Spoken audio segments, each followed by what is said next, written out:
తనని అలైక్యా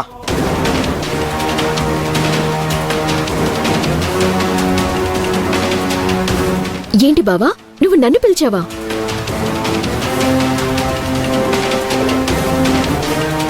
అరవింద్ చనిపోతాడని నీకు ముందే తెలుసా?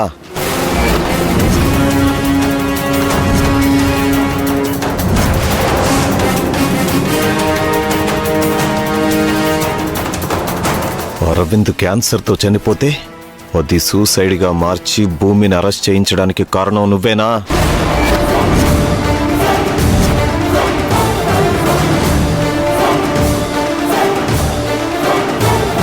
సుజాత అత్తయ్యని లాయర్ చేత బ్లాక్ మెయిల్ చేయించి 25 లక్షలు తీసుకున్నావా?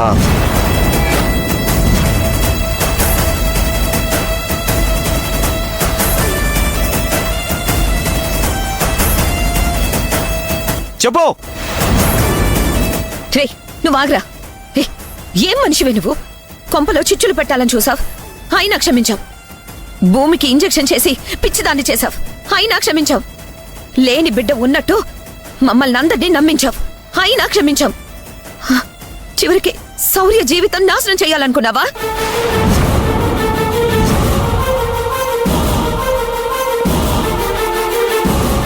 ఇది మనిషి కాదు, రాక్షసి.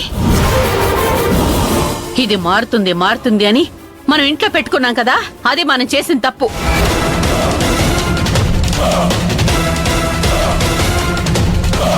ఒక ఆడపిల్ల సాటి ఆడది కష్టపడకూడదని కోరుకోవాలి. వదిన స్థానంలో ఉండి బిడ్డలాంటి శౌర్య జీవితాన్ని నాశనం చేయాలని చూస్తావా? మనిషివేనా నువ్వు అసలు? చెయ్యి.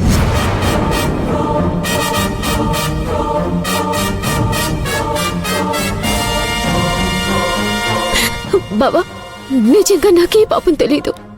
అన్యాయంగా వీళ్ళు నా మీద నిందలు వేస్తున్నారు. ఆహా.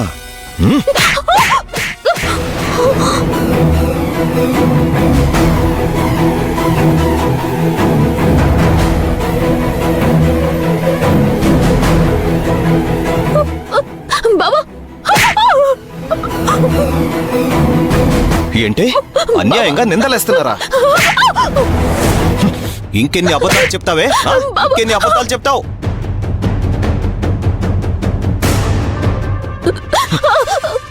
విడాకులతో నిన్ను ఇంటి నుంచి పంపించాలని ఎప్పుడో నిర్ణయించుకున్నాను. కోర్టు తీర్పు వచ్చే వరకు కాదు, ఈ క్షణం నుంచే నువ్వు ఇంట్లో ఉండడానికి వీల్లేదు. అన్నయ్య, ప్రతిసారి నీకు అడ్డుపడి మేం తప్పు చేశాంరా. ఇప్పుడు నిన్ను ఆపేవాళ్ళు ఎవరూ లేరు. కట్టుపట్టలతో ఇది ఇంట్లో నుంచి వెళ్ళిపోవాలి. పంపించే బయటికి.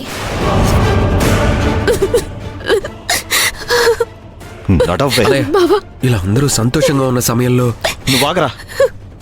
ఏయ్, నువ్వు ఇంకొక క్షణం కూడా ఇంట్లో ఉండడానికి వీలేదు. అలా నిన్ను బయటికి కూడా పంపించను. ఇంటి బయట ఉండి కూడా ఈ ఇంటిని నాశనం చేయడానికి ఏవైనా పన్నాగలు పన్నుతావు. ఎవరో ఒకరితో చేరి కుట్రలు పన్నుతున్నావు. నువ్విక్కడే ఉండాలి, మా కళ్ళెదురుగానే బతకాలి. అది ఈ ఇంట్లో కాదు.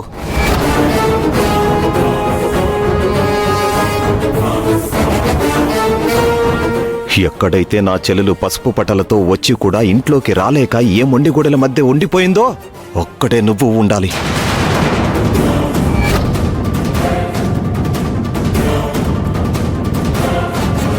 నా చెల్లి పడ్డ ప్రతి కష్టం నువ్వు కూడా పడాలి. తన జీవితం నాశనం చేయాలని చూసినందుకు నట్టింట్లో తన భర్తతో తన ఆనందంగా ఉండడం నువ్వు చూడాలి.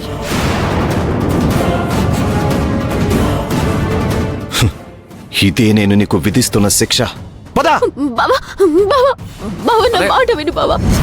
బావా, అది కాదు బావా. బావా,